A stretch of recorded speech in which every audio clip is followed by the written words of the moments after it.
O líder quer ser líder, mas ele não quer acreditar que o time é melhor que ele.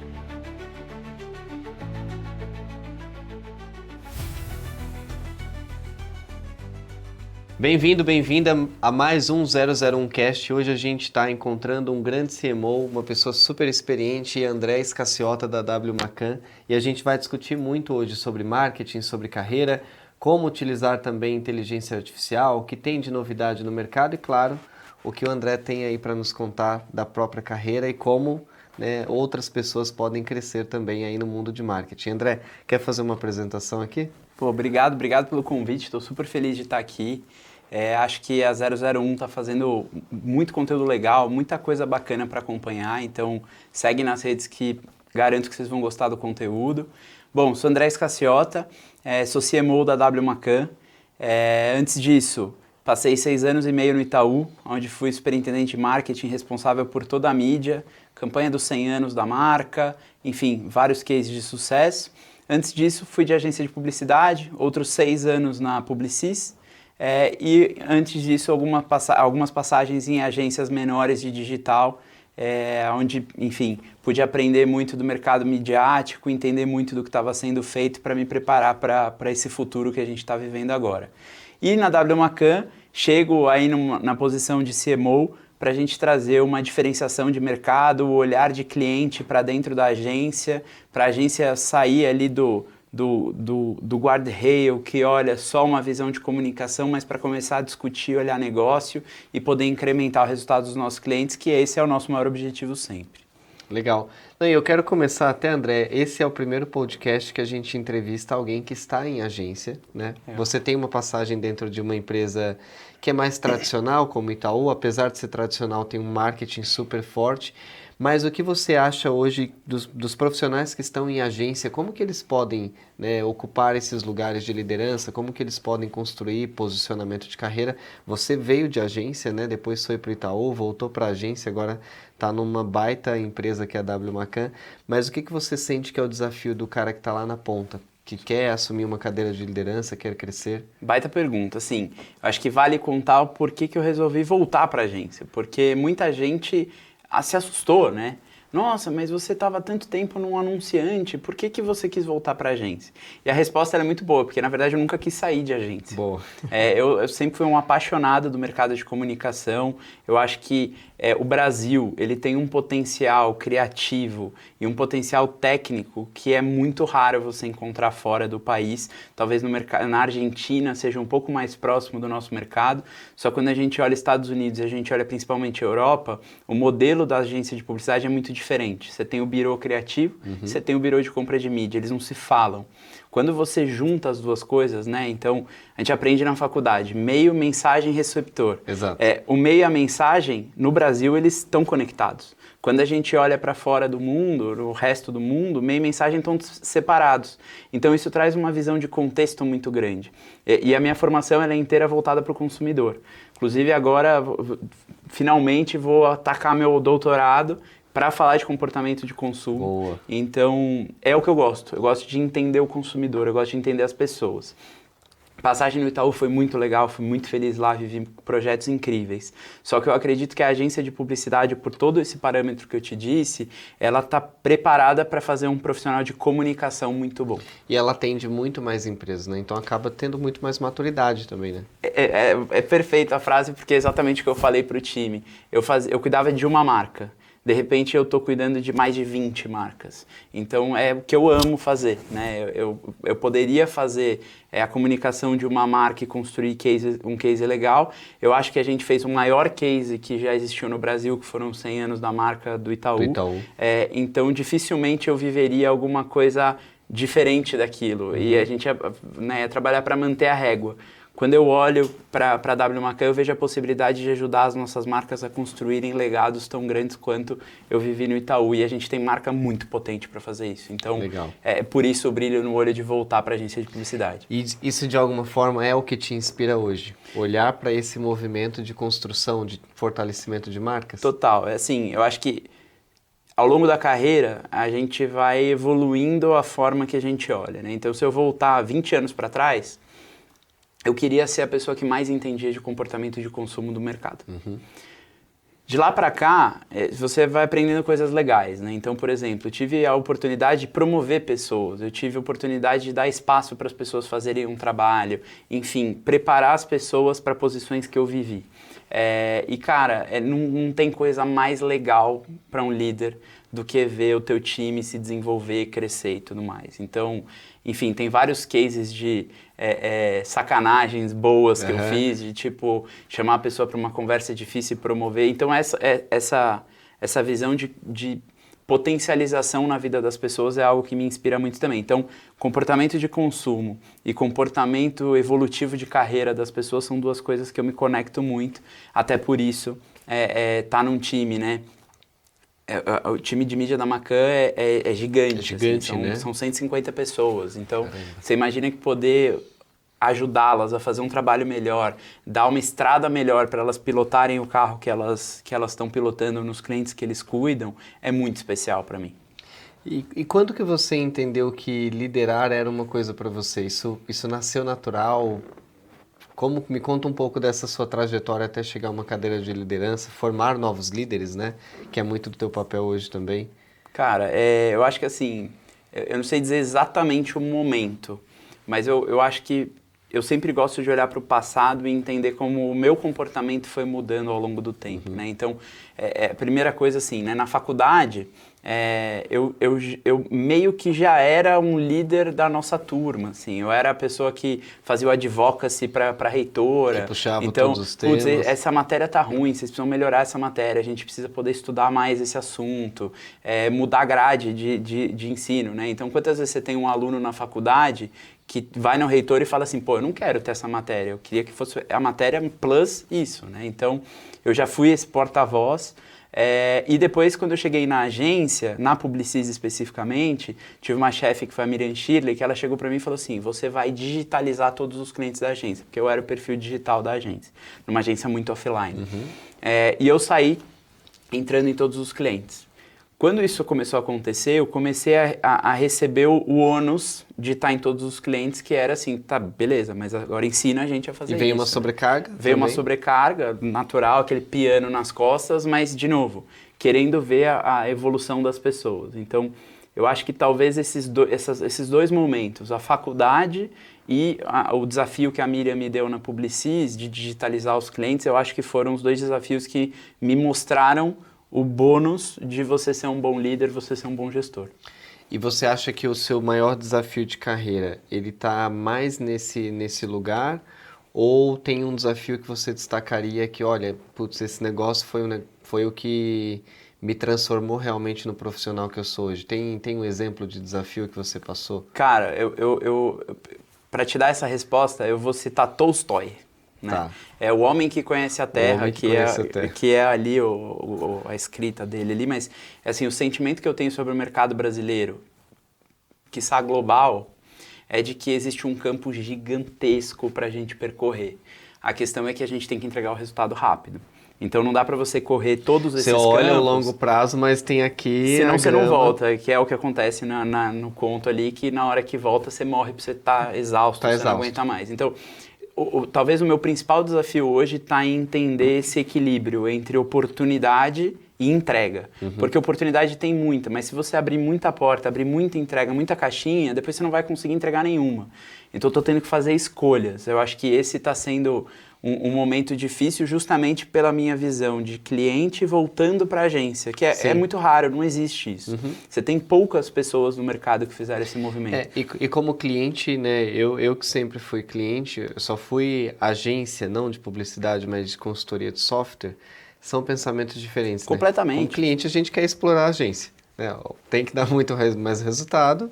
E como agência, você está olhando, inclusive, para coisas que o cliente não está olhando. Então... Total, e é um pouco da responsabilidade, que eu tenho falado muito isso para o meu time, né? Que é assim, quando você está sentado numa posição de marketing, você responde por cada R$1 investido. Exato. Então não importa o que aconteça, você tem que dizer, valeu a pena, não valeu a pena. Você tem que dar um diagnóstico para a empresa, porque no final do dia a empresa não vive de comunicação, ela vive dos serviços, dos produtos que ela vende.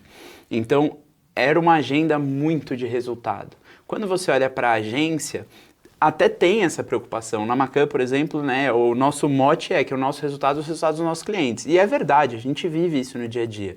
Só que você está na agência, então você está atendendo o cliente que está lá na ponta, que está defendendo o budget que você está liberando. Exato. Então você entender essa cabeça e você equalizar o pensamento para fazer o melhor pelo cliente, é quase como o cliente olhar para você e falar assim, essa pessoa é parte do meu time. Então você duplica o trabalho, porque você é o profissional que trabalha na Macan, mas você é o profissional que trabalha... Mas você também pensa lá como empresa. Total, você é o profissional da L'Oréal, você é o profissional da Chevrolet, da Mastercard, da Lata, de todos os clientes, entendeu? E você vê que, por exemplo, pro profissional que está numa primeira cadeira de liderança, ou que é aquele cara, aquela pessoa que está se desenvolvendo bem, mas ainda não é líder, o que ele pode se beneficiar desse lugar?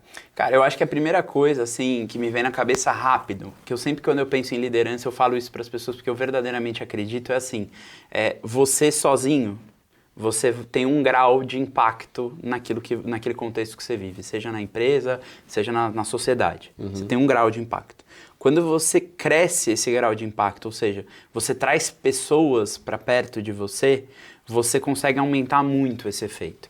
E eu gosto de trazer exemplos históricos que ajudam a entender, e óbvio, fazendo um comparativo, não me comparando, pelo amor de Deus, mas é assim...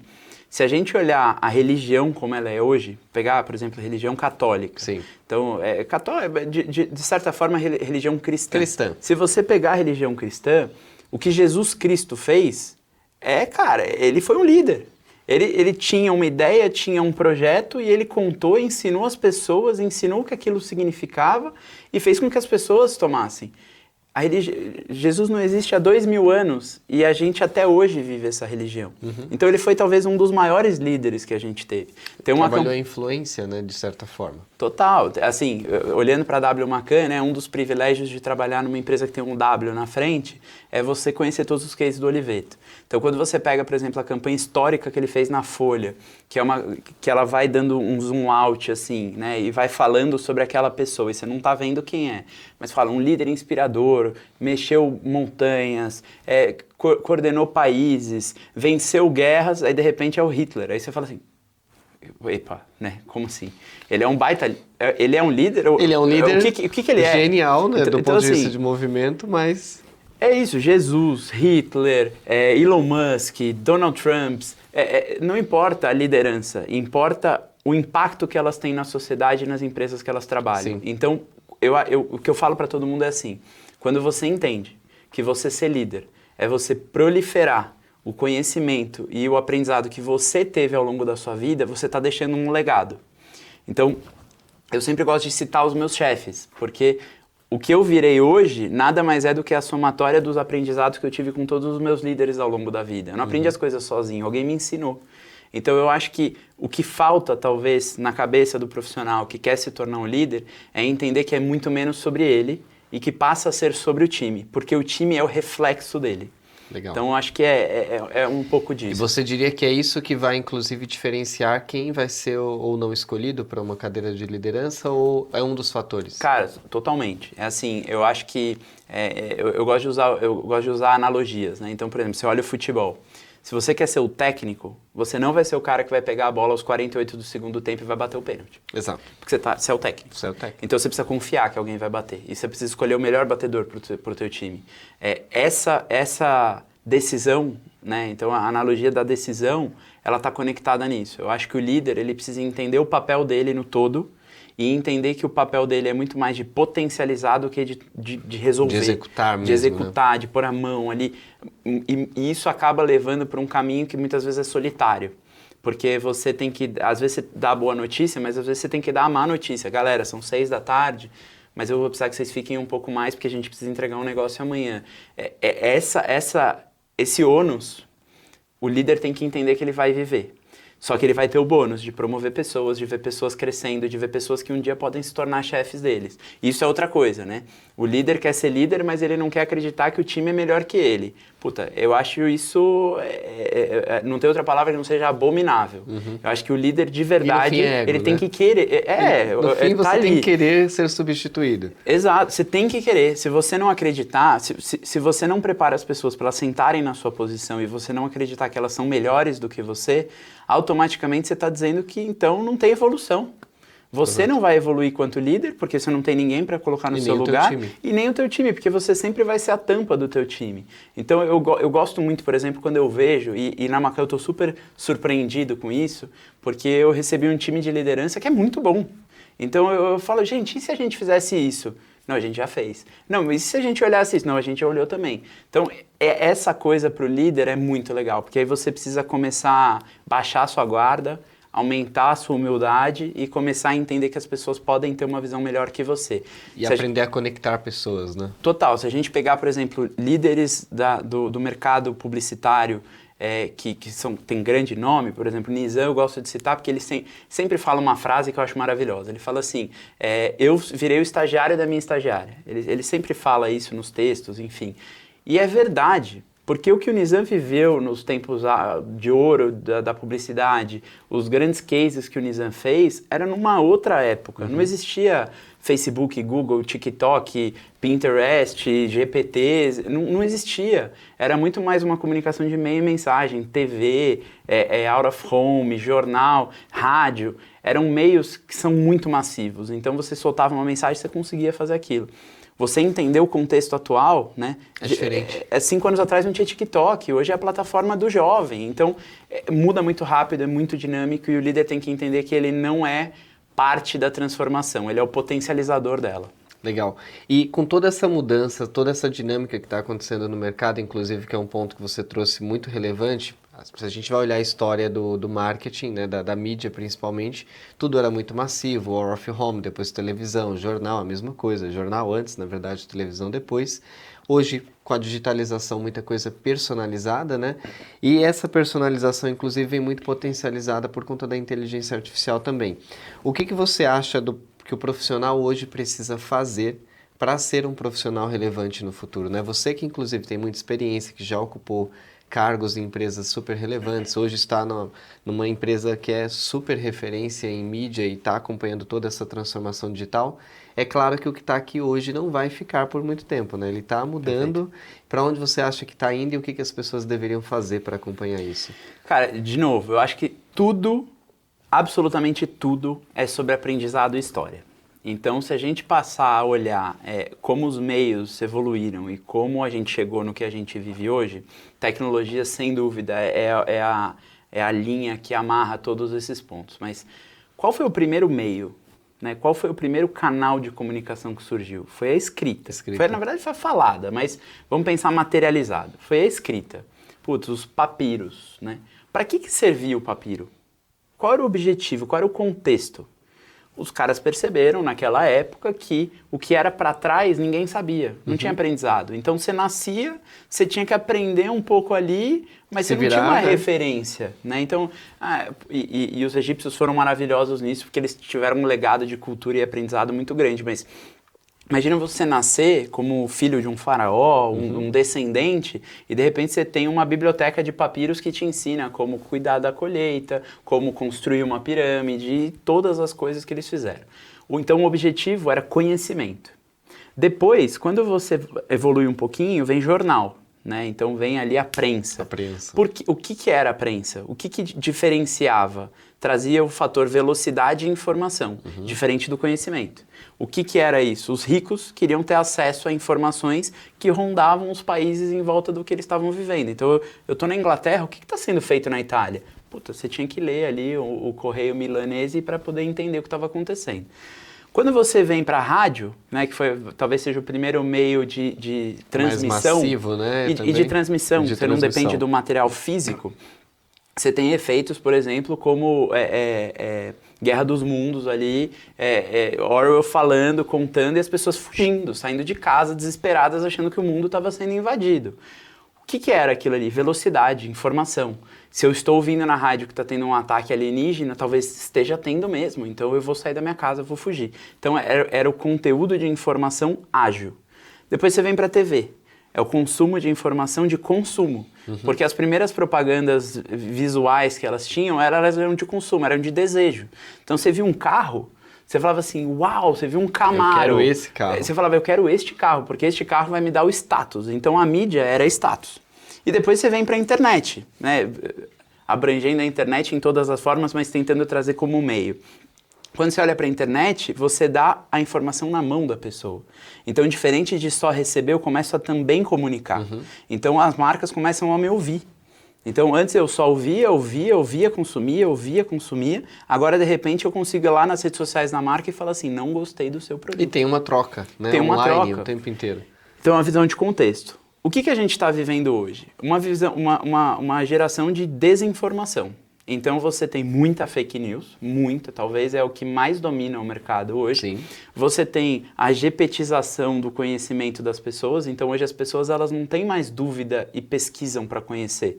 Elas vão no GPT e falam, me fala sobre isso. Resposta pronta. Né? E aí vem lá o padrão. Putz, ó, isso aqui é o que eu em 3 milissegundos é o que eu resumi sobre o assunto. E aí você parte que aquilo ali é o seu conhecimento máximo. Então você vê educação reduzindo, as pessoas se preocupando cada vez menos com formação. Você terminou a faculdade? Sim ou não? Indiferente. Não. Existe toda uma parte de conhecimento técnico e legado que a gente aprendeu lá nos egípcios que era necessário. Então eu acho que a internet hoje, o grande desafio do comunicador está em entender que o consumidor ganhou a ter voz, então é o meio, mensagem, receptor e o retorno. A gente não fala sobre isso, né? As pessoas, elas ainda partem do princípio que a marca comunica para alguém. Esse alguém comunica de volta para a marca. E aí você vê algumas marcas fazendo cases incríveis com isso, mas é muito pouco. Então eu acho que, sendo pragmático, respondendo a sua pergunta, eu acho que o mercado vai mudar cada vez mais rápido, dado que o poder agora está na mão do consumidor, por isso que eu gosto tanto do tema, e não mais da marca. E aí, nesse caso, né, quando a gente olha para as marcas que vão se diferenciar, são aquelas que conseguirem navegar nesse território, obviamente, né? No Brasil, tem alguma que você acha que está fazendo isso bem? Cara, eu acho que, assim, Ou algumas? Vou dizer assim, globalmente, tá? Tá bom. Eu acho que, assim, as marcas estão entendendo isso. Acho que a gente tem evoluções muito boas. Mas eu acho que talvez a gente esteja num conflito geracional que é da margem, que é da receita, que é do lucro. Então, muitas vezes, e aí antes de responder sobre marcas, porque eu acho que tem marcas que estão fazendo isso, eu acho que está no papel da liderança dessas marcas, Sim. dessas empresas, que é aquela coisa assim. Seguinte, se você cortar 50% do gasto da empresa esse mês, você vai receber muitos milhões, porque é a sua meta e você vai ganhar muito dinheiro. E você está na posição que você tem essa informação. Então, se eu cortar, eu vou ganhar, tá. Mas o seu papel também é olhar o médio prazo, o longo prazo da empresa. Daquela marca, então, inclusive. assim, se eu cortar esse dinheiro hoje, eu vou bater minha meta, eu vou ganhar meu dinheiro em dezembro, rasei. Só que aí no ano seguinte, para manter o market share, você vai ter que investir o dobro. Porque você cortou 50%. Putz, será que vale a pena? Será que é um pedágio que a gente está disposto a pagar? Ah, não, é porque pontualmente esse ano a gente tem que fazer isso porque a gente, sei lá, vai abrir a IPO. Ok. Mas a meta da eficiência pela meta da eficiência, eu acho que ela tem sido cada vez mais difícil de ser discutida. Porque no final do dia, a globalização, as marcas competindo ali é um canibalismo, né? Exato. Então, eu vou falar de bancos, né, por exemplo. Os últimos 6 anos no Itaú não tem como não falar sobre isso. Quando eu entrei no Itaú, até 2019, o share de investimento, para você ter uma ideia, era dividido entre 5 bancos. Então era Itaú, Santander, Bradesco, Banco do Brasil e Caixa. Se você pega, 2019, estou falando de 5 anos, 6 anos atrás. Se você pega hoje, você está dividido em pelo menos 50 players. O Itaú, que manteve o investimento ao longo dos anos, né, enfim, Base Monitors consegue ver esse dado, o Itaú manteve o investimento ao longo desses 6 anos. Só que o share diminuiu consideravelmente, porque Exato. O bolo aumentou. A concorrência aumentou. Imagina que o bolo de finance saiu de 3 bilhões de investimento em mídia em 2019 para 9,5 em 2024. 2025 vai ser ainda maior. Então, a competitividade mudou. E aí o líder tem esse papel de tipo parar e olhar e falar assim, beleza, eu talvez não vou entregar a margem que o meu chefe está pedindo, mas eu vou mostrar para ele o porquê que eu não estou fazendo isso, porque isso vai ser importante para a gente nos próximos 2, 3, 5, 10 anos. Então eu acho que separando comunicação de negócio, porque por mais que eu ame e queira que as duas coisas andem junto, porque querendo ou não, comunicação é volume de venda e é negócio, eu acho que no final do dia que ser feita essa separação. A comunicação tem que potencializar um negócio de todas as formas como é feito, só que você também tem que estar olhando para o negócio e para os objetivos da companhia. Sim. E aí, quando eu olho para as marcas, eu acho que tem marcas entendendo isso muito bem. Então, vou contar de um cliente meu agora, né, que eu conheci recentemente e estou vendo coisas fantásticas, que é L'Oréal, por exemplo. L'Oréal entendeu, criou um novo modelo de ativação de negócio, que ele parte do princípio de que as pessoas têm o conhecimento e elas querem ter informação, uma visão de advocacy. Então, a forma da comunicação da L'Oréal deixou de ser aquela coisa de tipo, lancei um novo produto, compra e testa. Não, lancei, o que vocês acharam? Ah, você achou isso bom? Putz, legal. Aí vou usar um exemplo, por exemplo. Em uma das redes sociais, um cliente falou que tinha um problema na tampa. A L'Oréal tirou todo o material da rua, mudou a tampa e voltou, porque o cliente estava pedindo Que é o aquilo. famoso Product Audience Fit, né? Você vai fazendo a atualização, a adaptação daquilo que a tua audiência quer e que ela cria com você, né? Perfeito. E aí isso é muito legal, né? E desculpa, só para amarrar aqui. E aí, no final do dia, você também tem um resultado de negócio. Sim. Então, poxa, será que tirar o produto para arrumar ele vai impactar o negócio? Claro que vai. Você está tirando o produto da gôndola. Só que você está devolvendo um produto melhor para o consumidor, que ele vai olhar e falar assim, poxa, os caras fizeram o que eu queria. Então, enfim, eu acho que esse equilíbrio, usei L'Oréal de exemplo, mas acho que tem outras marcas que estão fazendo isso bem. Então, Heineken já faz isso há alguns anos. Eu acho que é um movimento global, não é um movimento nacional, mas acho que a Heineken vem conseguindo construir isso. A gente dentro de casa, por exemplo, tem Itaipava, que olha o mercado e tem feito coisas muito relevantes, conseguido construir narrativas, e natural, está olhando o que globalmente a Heineken fez. Então eu acho que, enfim, tem muita oportunidade para construções de marca, construções de negócio, e talvez a conversa esteja no ajuste fino entre elas. Legal. E aí, me vai aqui, a gente está quase no final do podcast, mas tem uma pergunta que é super legal, que é o que a maioria das pessoas não vê sobre uma cadeira de CMO, né? Porque no final do dia, o consumidor que está na ponta, ou até mesmo um profissional que quer assumir uma liderança em marketing, ele olha para o CMO como o super-herói, né? Porque é a pessoa que tem o melhor cargo do marketing e provavelmente o melhor salário também, mas todo esse bastidor aí de pensar em negócio, na reputação da marca, na gestão do próprio time é um baita desafio, né? Eu queria que você me contasse um pouquinho assim, o que as pessoas não veem, que não tem nada de glamuroso no dia a dia de um CMO. Cara, a primeira coisa que eu acho assim, eu falei um pouco aqui no começo, mas eu acho que é uma posição muito solitária. E ela é uma posição solitária porque vamos imaginar a liderança desse líder, né? Então você tem lá seus diretores e aí você está tenso ou pressionado por alguma coisa. Aí você chega e fala para o seu diretor, fala, cara, a gente precisa aumentar a margem da empresa. Automaticamente você está passando a pressão que você recebeu para o teu time e teu time naturalmente pode passar para as pessoas. De repente você tem uma área inteira, um departamento inteiro sufocado com medo de meta. Então, o líder ele tem que ter um papel de estômago muito forte. Sim. Ele precisa ouvir os desafios e ele tem que transformar os desafios em plano de ação sem repassar o desafio.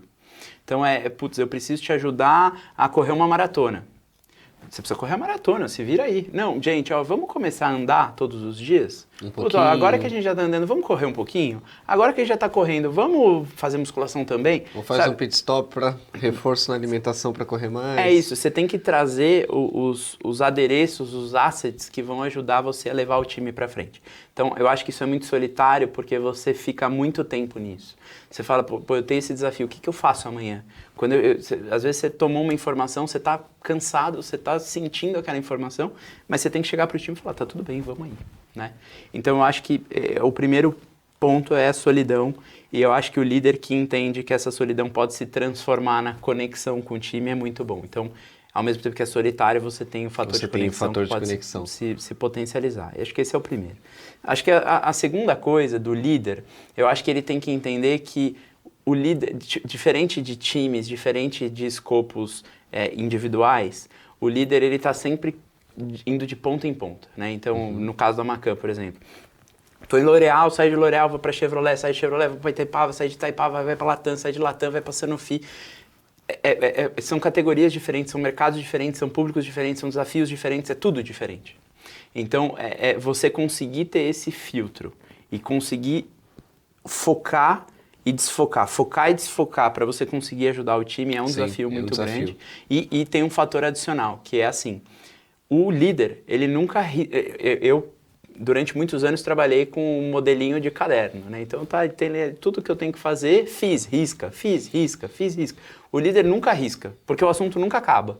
Né? Achei que fosse só comigo isso. Não, é aquela coisa assim, tipo, o pós-venda da campanha que acabou há 2 meses atrás. Você não risca, porque o time entregou o pós-venda. Mas você quer, mas e ano que vem? Será que a gente usa esse projeto? Cliente, o que você achou? Você gostou, não gostou? Faltou alguma coisa? Tem uma análise a mais que você quer? Putz, então time, peraí, não morreu ainda, calma, tem mais isso para fazer. Então o líder, ele tá o tempo inteiro sob demanda. O líder que fala assim, hoje minha tarde está livre, provavelmente ele está fazendo alguma coisa errada.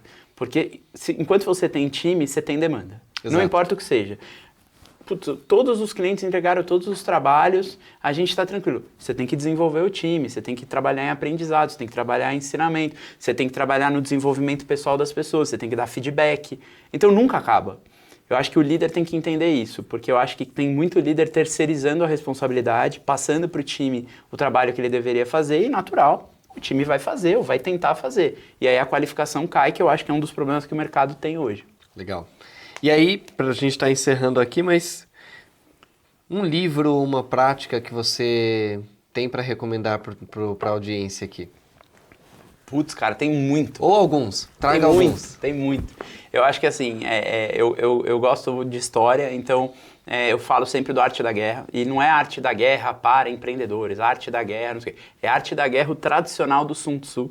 Eu acho que ele traz aprendizados ali, ensinamentos que o líder tem que ter. Sim. Eu acho que, inclusive, nessa ajuda desse estômago que eu falei, você ter ali visões... De aprender a tomar decisão difícil, né?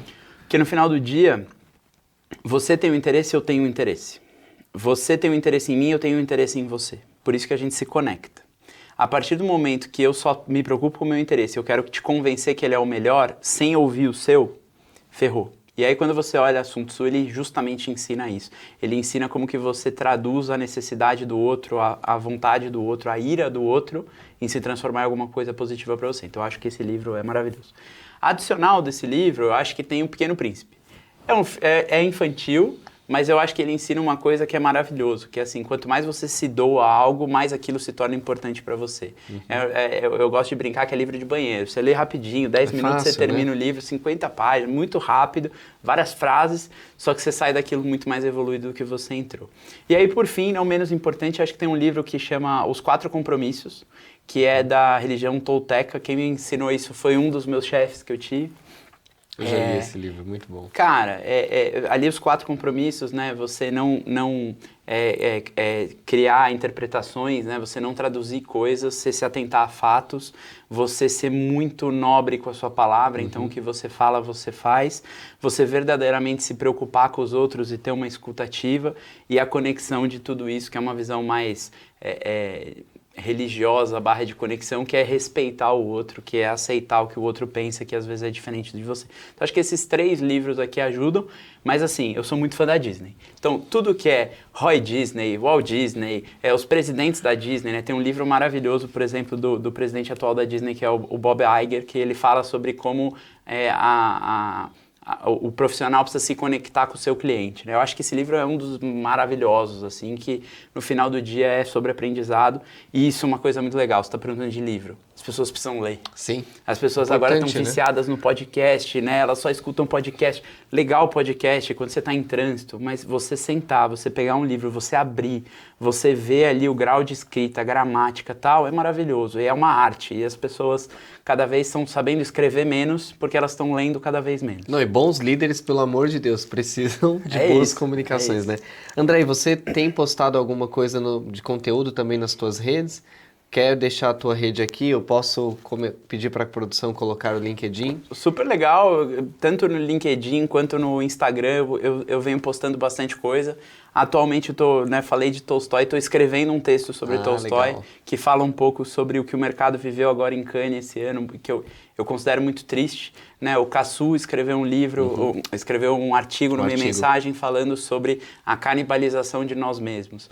Eu acho que é verdade, eu acho que sim, a gente está fazendo isso com a gente mesmo. Só quando eu olho para Tolstói, eu acho que tem uma visão de que assim, tem muito campo, tem muita oportunidade, dá para cada um correr para um lado e todo mundo ter o seu campo. Todo mundo sai feliz, né? As pessoas não fazem isso, as pessoas querem ir no mesmo, querem ganhar o mesmo leão, elas querem ganhar o mesmo prêmio. É porque eu quero ter o meu leão. Calma, tá tudo bem, tem 50 categorias. E aí você vê a agência inscrevendo o case do cliente em uma categoria que nem não é deveria. Mas é um prêmio, né? Ganhamos um prêmio.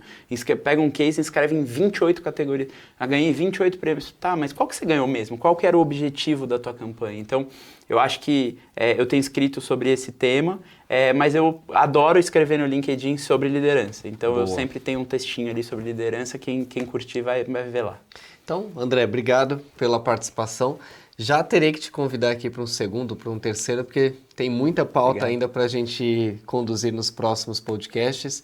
Quero também deixar um recado aqui especial para a galera te acompanhar também nas tuas redes. E queria que você deixasse uma mensagem final aqui para quem está te acompanhando, falando um recado final aí sobre liderança, enfim, uma dica prática para que as pessoas possam se desenvolver, aí você olha para cá. Boa. Eu que te agradeço pelo convite. Verdadeiramente, eu gosto muito de falar de comunicação, gosto de falar de gente, gosto de falar de coisas. Então, eu adoro essas conversas, estou super à disposição de vocês. E para vocês que acompanharam aí de casa, do celular, do trânsito, do trabalho, da onde quer que seja, eu acho que o principal recado que eu posso dizer é assim: verdadeiramente se preocupem em ter conhecimento. E não é o conhecimento, não é o Pareto que você sabe, eu sei 10% do assunto, eu já sei o assunto inteiro. Não. Se preocupa em estudar, se preocupa em entender, se preocupa em entender os porquês daquilo, né? Todo mundo que me conhece sabe que eu adoro jogar xadrez. Jogar xadrez não é que nem ir na academia e você ficar repetindo. Você precisa estudar, você precisa entender de onde vêm as jogadas, de onde vem o histórico das jogadas, o porquê daquilo. Quando você começa a entender, a jogabilidade fica muito mais fácil. Então, enfim, estou usando um assunto de um hobby que eu gosto, e seja qual for o hobby que você gosta, o assunto que você goste, estuda sobre isso. Pega esse assunto e estuda. Não precisa ser necessariamente sobre o trabalho que você faz, sobre a empresa que você atua, mas algo que você gosta. Você vai ser um conhecedor daquilo. Ser um conhecedor daquilo, você tem repertório e você pode aprender novas coisas. Então, eu acho que ter a cabeça aberta, né? O Steve Jobs fala naquele depoimento famoso que é Stay Hungry, Stay Foolish. Eu acho que é isso. Vamos ficar bobo, vamos aprender coisas, vamos abrir a mente que a gente vai ser melhor para a sociedade, para os nossos times e para as empresas que a gente faz parte. Sensacional, André. Muito obrigado. Obrigado. E você que nos acompanhou, tenho certeza que esse podcast te ajudou muito. Esse é um evento específico com grandes profissionais do marketing. André é um desses profissionais. Mais uma vez, recomendo segui-lo no Instagram, no LinkedIn, acompanhar ele por lá também. E, é claro, você continuar aqui no conteúdo da 001 Educação, acompanhando todas as estratégias que a gente está mostrando para você de movimentação de marketing, inteligência artificial e também o nosso parceiro principal, que é o Meio e Mensagem, que está sempre por aqui, nos inclusive conectando com profissionais tão importantes aqui como o André. Obrigado, André, mais uma vez. E já está convidado aqui para um próximo que a gente vai combinar uma nova data. Obrigado.